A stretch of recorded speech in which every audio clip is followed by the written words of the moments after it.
Bonjour Jeanne, aujourd'hui nouvelle vidéo. La précédente, tu nous as présenté la Jeannette. Aujourd'hui, quelle abbaye nous présentes-tu et où sommes-nous? Alors bonjour Pierre, aujourd'hui cette nouvelle vidéo consacrée principalement à l'abeille noire. Alors nous sommes dans un terrain dont je viens de faire l'acquisition, qui est prédisposé pour faire un rucher de fécondation d'abeilles noires.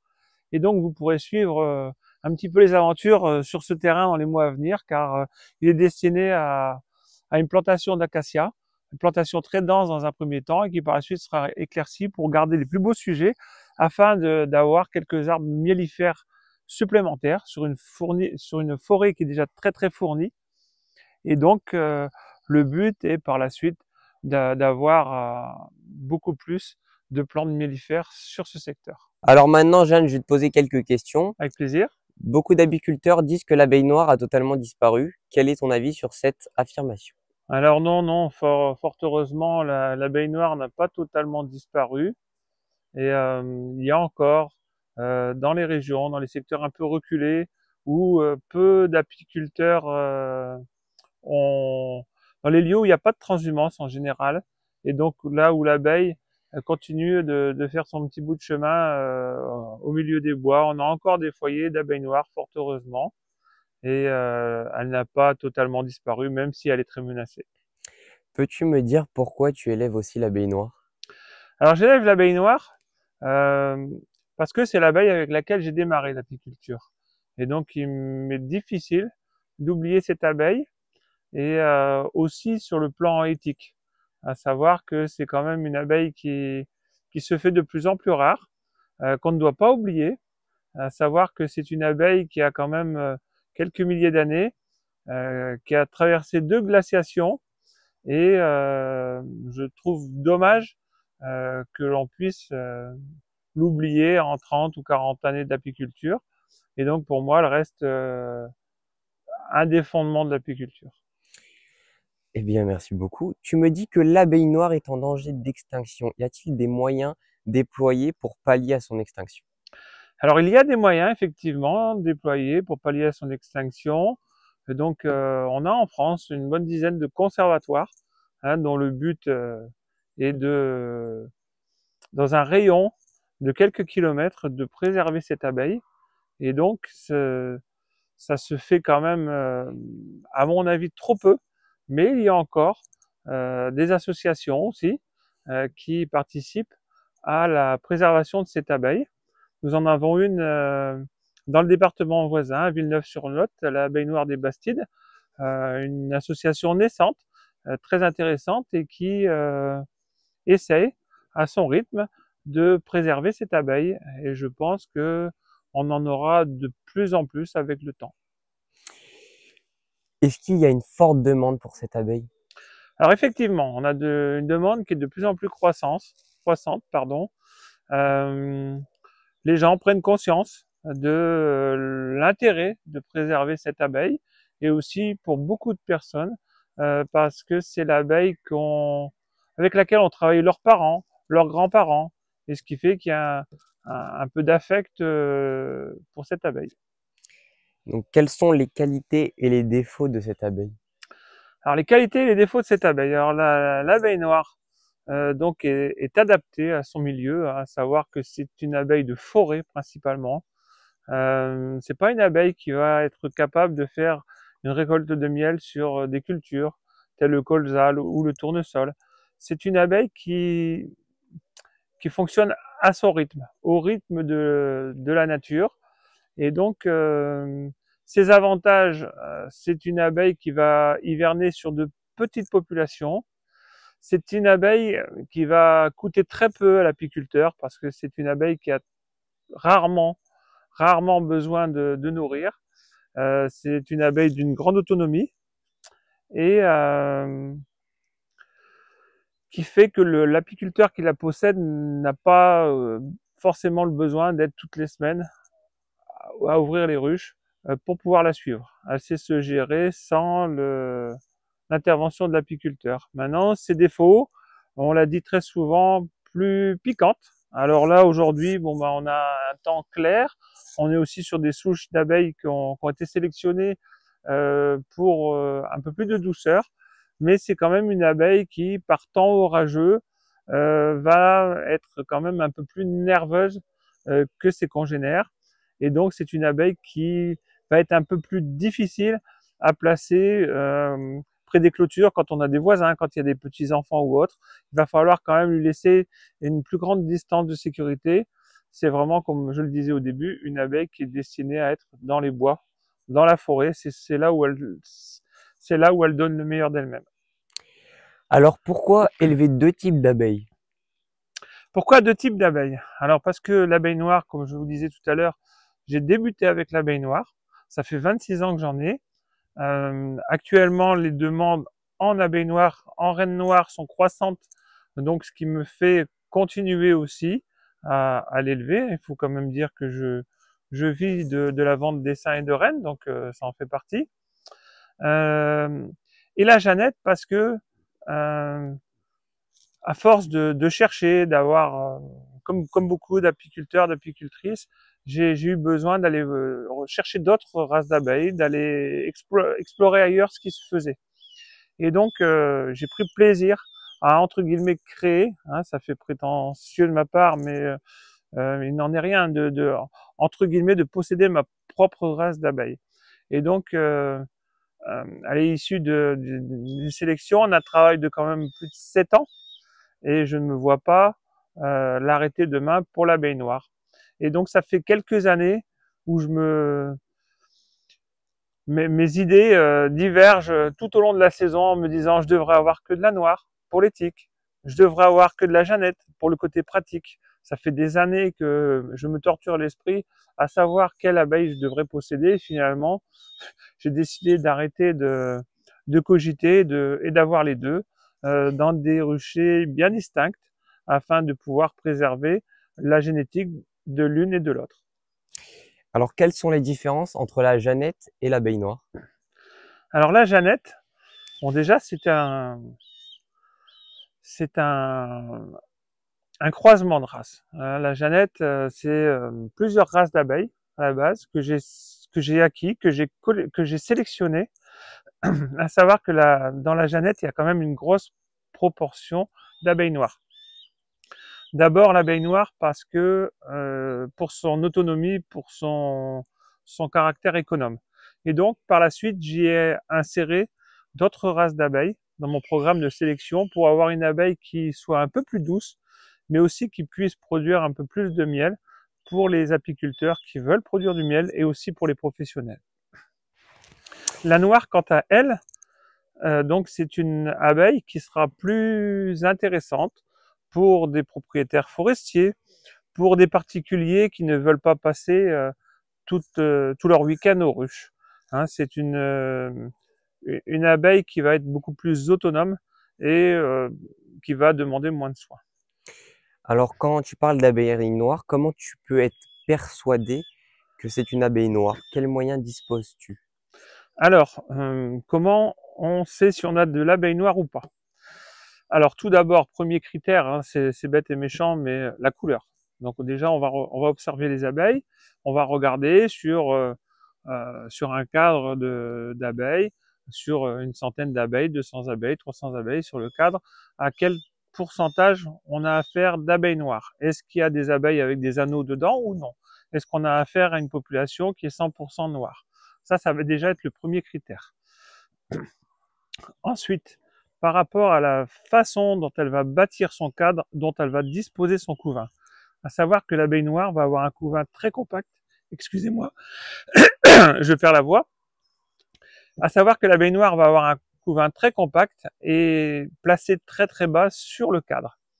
Ce couvain va être entouré d'une couronne de pollen et ensuite d'une couronne de miel. Ce qu'on ne voit pas forcément sur toutes les races d'abeilles.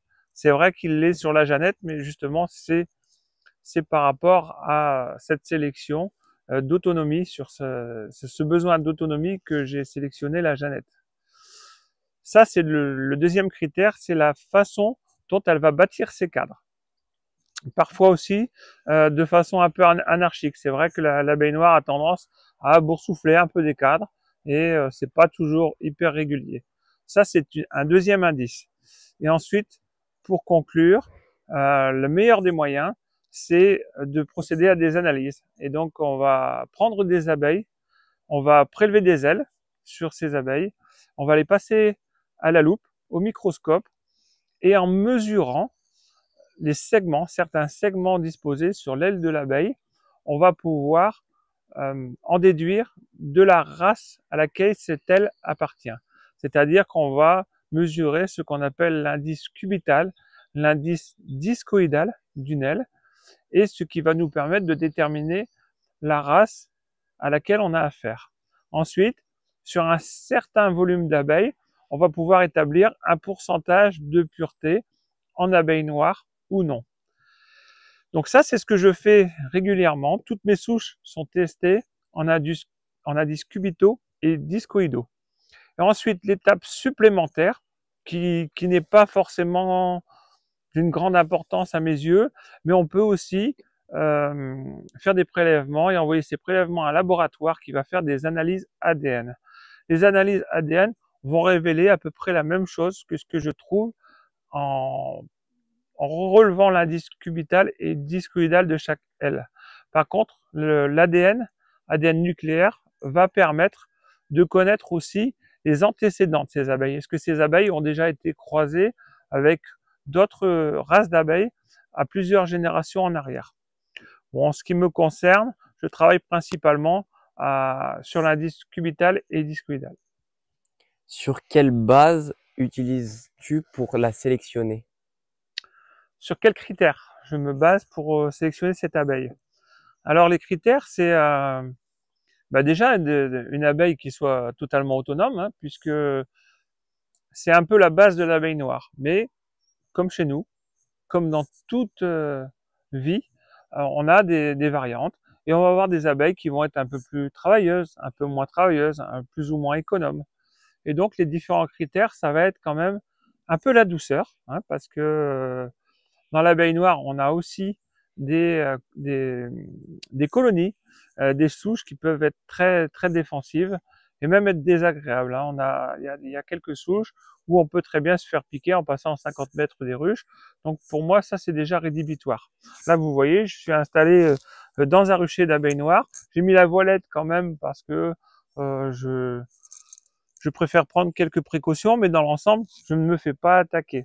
Donc déjà, ma sélection va être basée plus ou moins sur la douceur de cette abeille, ensuite sur son autonomie, sur la beauté du couvain, à savoir que sur quelques souches d'abeilles noires que j'ai pu rencontrer, l'abeille noire peut avoir quelques sensibilités à l'acariose et au couvain plâtré. Donc c'est rédhibitoire. Si je vois la moindre anomalie sur du couvain, cette souche est immédiatement écartée. Donc les colonies les plus assez douces, les plus saines possibles, avec une ponte assez régulière quand même, puisqu'on a de grandes variantes aussi. On a des abeilles qui peuvent parcourir les saisons.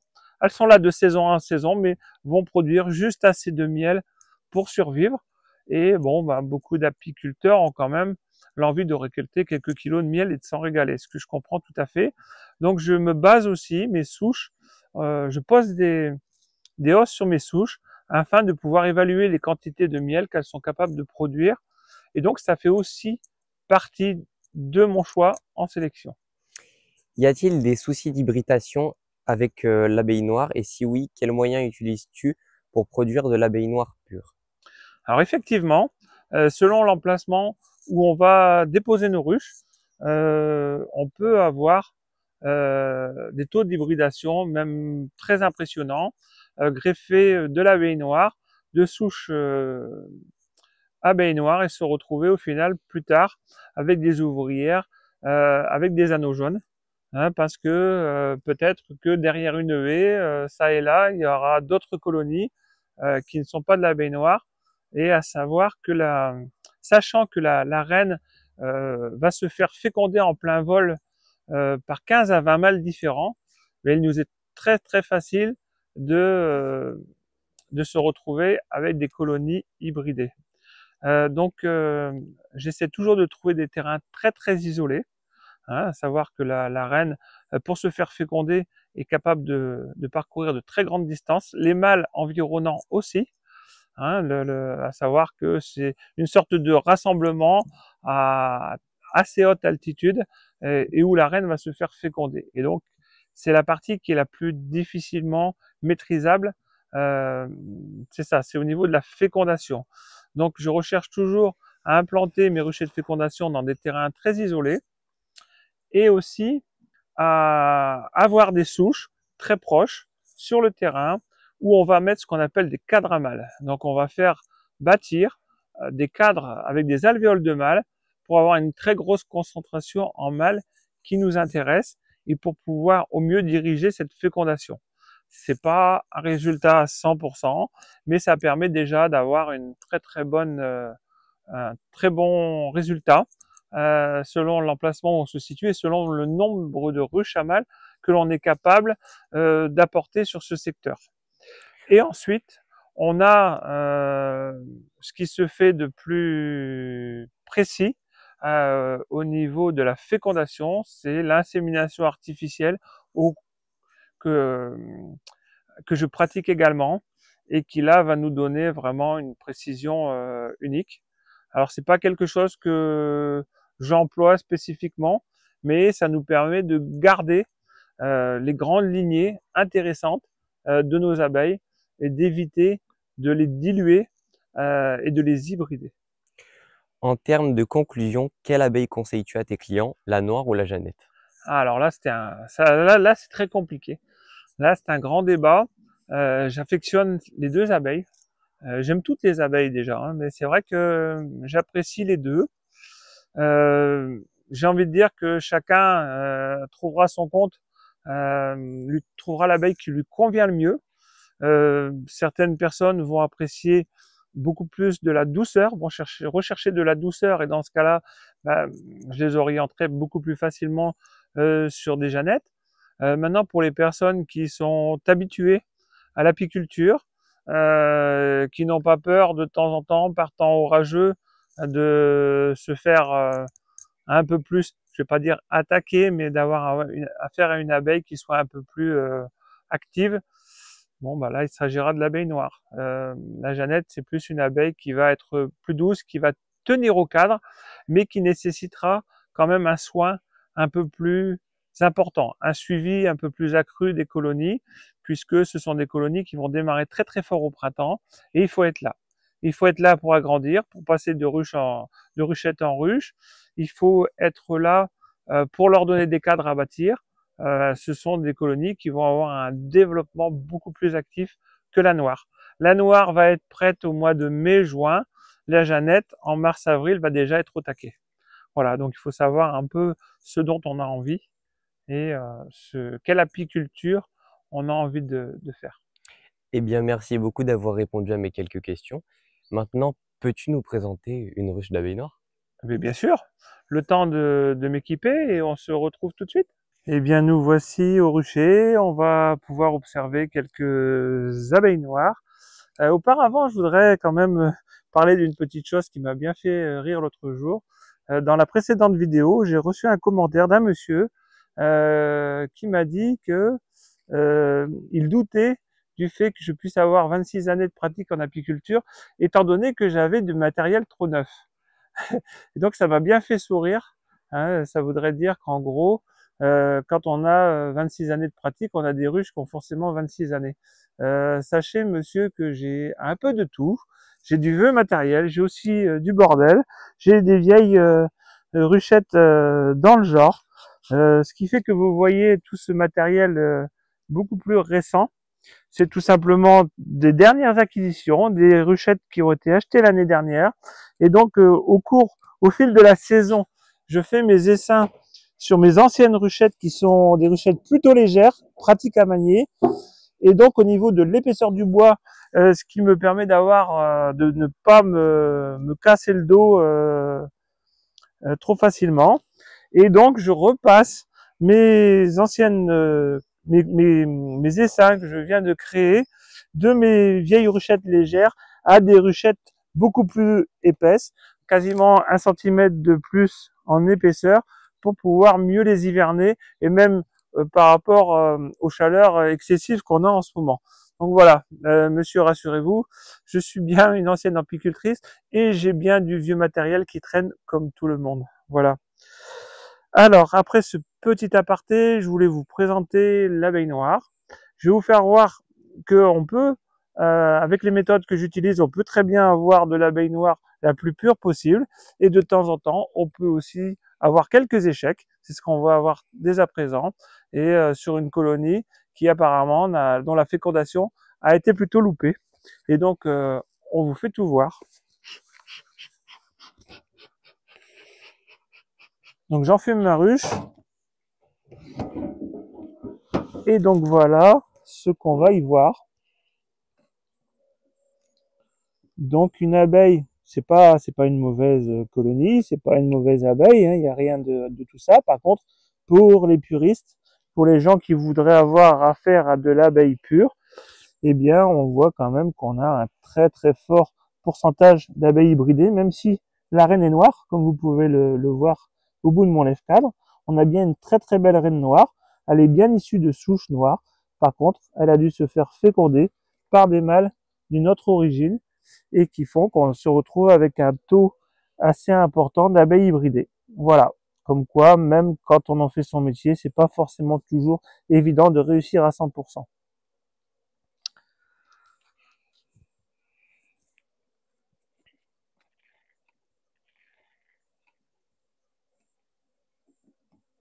Par contre, fort heureusement, la plupart du temps, ça fonctionne et on a des colonies et on a de belles colonies d'abeilles noires.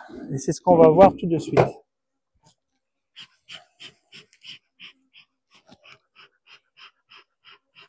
Toujours pareil, on enfume la colonie.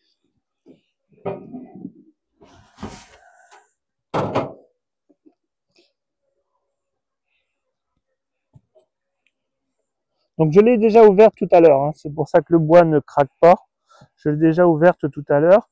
Et voilà, donc là on est vraiment sur une colonie où les fécondations ont très très bien fonctionné. On est vraiment sur un quasi 100% abeille noire. Une ruche qui est un essaim de fin de saison, qui malgré tout est assez populeux. Et on va regarder les cadres ensemble. Alors, je fais un peu de place. Donc moi, je déplace quand c'est assez serré pour éviter de tirer et de faire rouler des abeilles tout le long des cadres et de les blesser. Je vais donc écarter 2 cadres. Je vais me faire de la place. Étant donné que les noirs ont tendance à faire des cadres avec des boursouflures de miel au sommet, ça permet d'avoir de la place et de pouvoir sortir un cadre proprement. Donc voici un très très joli cadre d'abeilles noires avec un très joli couvain.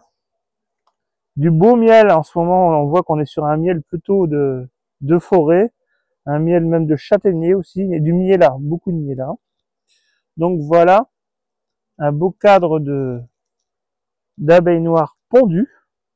Bon, je pense qu'on devrait trouver des réserves un petit peu plus loin.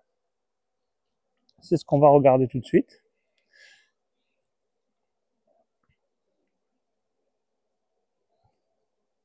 Donc comme vous pouvez le constater, contrairement à la Jeannette, on a la différence, c'est qu'on a quand même une colonie qui est un peu plus instable quelque part, qui n'est pas agressive, hein, elle me saute pas dessus, elle m'attaque pas, mais c'est tout de suite une colonie un peu plus farouche, on va dire. Voilà. Dès qu'on l'ouvre, même pour trouver les reines, c'est toujours un petit peu plus compliqué. La reine a une tendance à tout de suite descendre du cadre et à venir se mettre sur les parois de la ruche. Et donc voilà, normalement le cadre de rive, qui doit être bien plein, oui, il l'est, voilà, avec beaucoup de miel et de pollen. Et là on a un cadre qui est quand même très très lourd. Et donc voilà, voilà ce qui fait que l'abeille noire n'a pas besoin ou très peu besoin d'être nourrie à l'hiver, puisqu'elle arrive à s'autogérer, à faire ses propres réserves. Je vois qu'il y a un miel qui est très très clair, sans doute de l'acacia du mois passé. On va continuer à regarder les cadres de cette jolie colonie.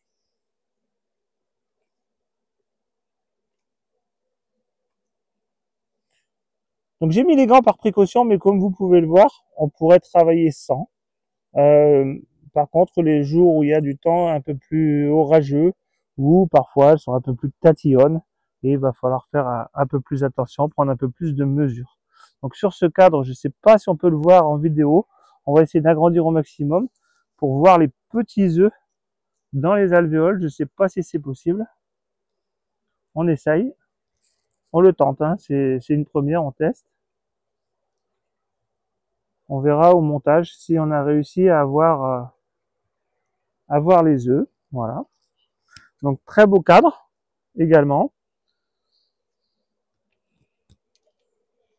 Et le deuxième cadre de rive, qui lui m'a l'air d'être bien chargé. Ouais, c'est un cadre qui doit faire à peu près 3, je pense qu'il y a à peu près 3,5 kg de miel sur ce cadre. Hein. À savoir qu'un cadre, quand il est rempli sur sa totalité, on est à peu près sur 4 kg de réserve. Donc c'est pas une colonie qui aura besoin d'être nourrie, qui aura besoin d'être sirotée. Et c'est là en quoi elle se distingue de beaucoup d'autres, c'est sa grande autonomie.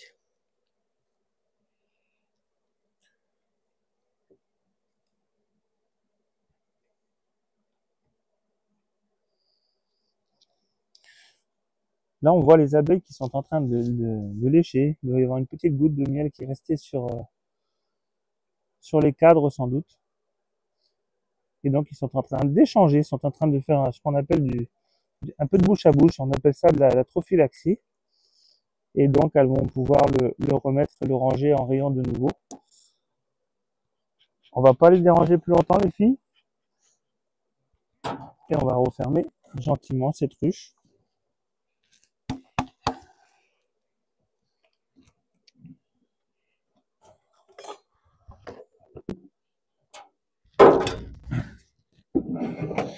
Donc, voilà, mesdames, messieurs, ce qui est pour moi une belle colonie d'abeilles noires. C'est une colonie qui a de l'avenir, qui au printemps prochain pourra être mise sur une ruche 10 cadres et qui saura sans souci, à mon avis, faire ses 2 hausses de miel. Voilà donc ainsi s'achève la présentation de l'abeille noire. J'avoue que ces 2 vidéos m'ont bien plu et que j'aimerais poursuivre avec vous.